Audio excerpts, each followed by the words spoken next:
Hello Mila, hello Jack. Hello everybody else who's watching, and welcome to Storytime with Grandad. Today's book is from Rosie and Jim, and it is Rosie and Jim and the Rainbow.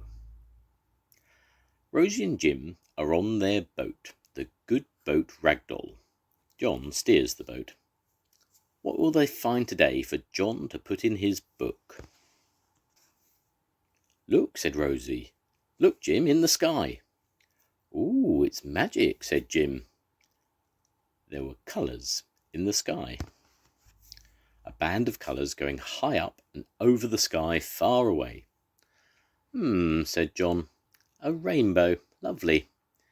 It's blue and red, said Rosie. And yellow and orange and green, said Jim. Quack, said Duck. We're off, said Rosie. Where are we going today? To find the end of the rainbow, said Jim, and get new colours for our boat. Noggin, said Rosie. Look at those trees. I think we're going into a dark, dark wood. Ooh, Rosie, said Jim. It's spooky. There might be a monster in the wood. And it's going to gobble us up, said Rosie. Boat and Jim and John and all. Oh, stop it, said Jim. John steered the boat too close to the trees, and the branches went scritch, scratch, clackety, clang all along the side of the boat. There's a tree biting our boat, said Rosie. Trees don't bite, said Jim. These do, said Rosie. They're all green, said Jim. Green and dark. And he made a picture of the trees in his drawing book. The boat bumped so much that the cups rattled in the sink. Rosie and Jim sang a song. Scritch, scratch, bumpety bump, the boat tips up and the cups go jump. Splish, splash, jiggity jog, is it a boat or is it a frog? There's the monster, shouted Rosie. It's biting our boat, and it has great googling eyes and a big gobbly mouth. Help, shouted Jim, covering his eyes up.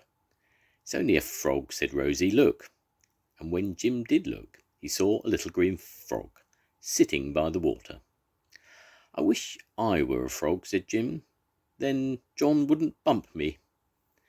You'd have to sleep in the bath, said Rosie. Oh, I think I'll still be a Jim then. I'll paint the frog instead. But I can't colour my frog and the trees all around him.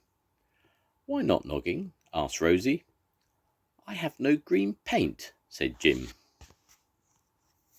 Then John stopped the boat and tied it up, not far from the shops. And oh, what a mess it was. There were scratches everywhere.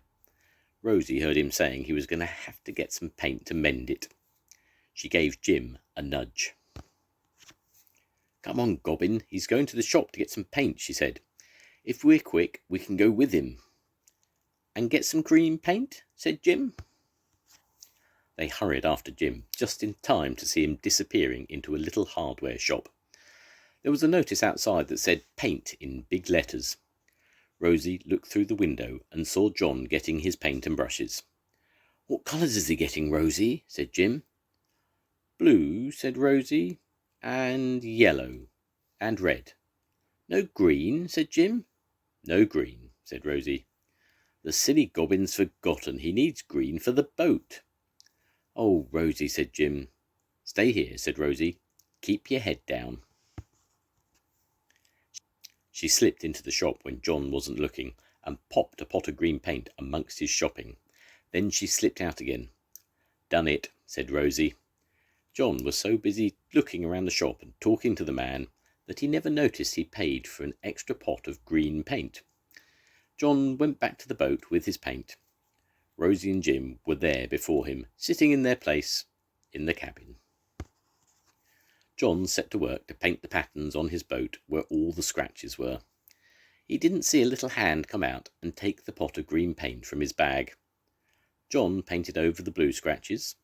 John painted over the red scratches. John painted over the yellow scratches.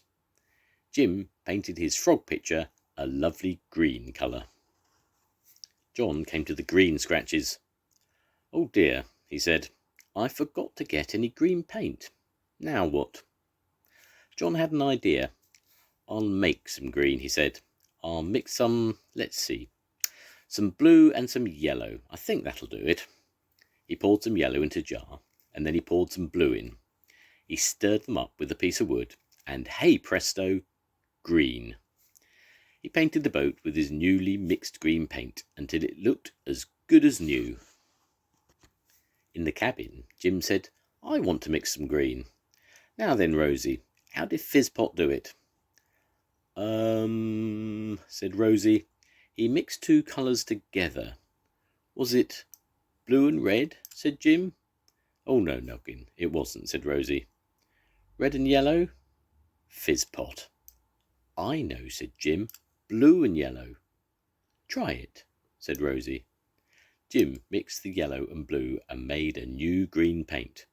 You've done it, said Rosie. Jim painted his picture. He painted the trees and the grass with his new green paint. It was time to clean the brushes and tidy away.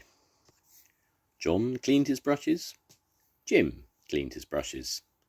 Duck quacked. Quick, said Rosie, he's coming. Rosie and Jim sat on their seat as still as still. John came into the cabin and began to write his story.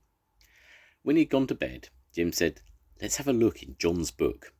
So they did, and this is the story that they read. Rosie and Jim and the Rainbow. One fine day, Rosie and Jim were chugging along in the good boat Ragdoll when they came to a dark forest. In the middle of the forest sat the Frog King. There were no colours at all. It was all grey and gloomy. It's horrid, said Rosie. Where have all the colours gone? Said Jim.